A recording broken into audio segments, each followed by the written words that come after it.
Also tonight, a video that's gone viral, which you can see behind me, of a family who wasn't allowed to enter USA Rolling Skating Center in Springfield because the family's 6-year-old son has a service dog. The child's mother, Andrea Galford, posted this video on Wednesday of the family's interaction with the rink's owners, and it's gone viral. I spoke with Galford about her decision to post the video since it's gained so much attention.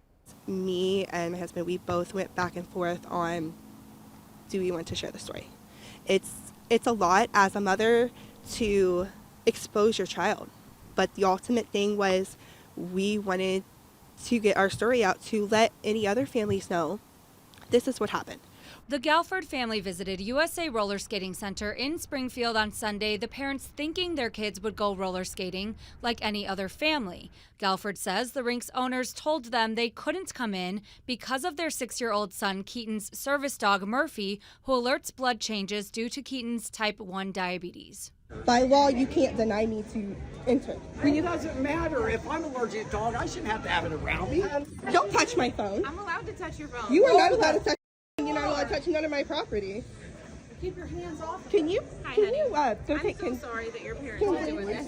I spoke with the executive director of Four Paws for Ability, the organization the family got their dog Murphy from, to find out the legality of service dogs. By having a disability and having a dog task trained to mitigate that disability, it means that they're allowed anywhere the public is allowed. Lutz says families are screened thoroughly and a doctor's note is required to get a dog. That's not enough just on its own. The dog also has to be task trained to mitigate for that disability. He is trained to scent out Keaton's sugars, and he doesn't have to be right next to him to do it.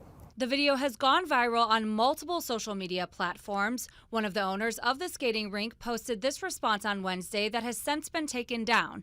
It says in part, quote, "Recently I was put in a position with a service animal that I hadn't had to deal with in 20 years, and I was ill prepared, but this has been a valuable learning experience. Lastly, I'll take this opportunity to apologize to everybody that was offended by this incident. My apologies."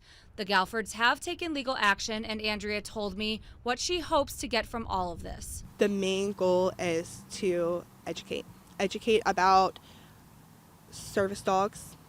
I reached out to the rink's owners but didn't hear back. You can hear more from both of my interviews in the web story on Dayton247now.com.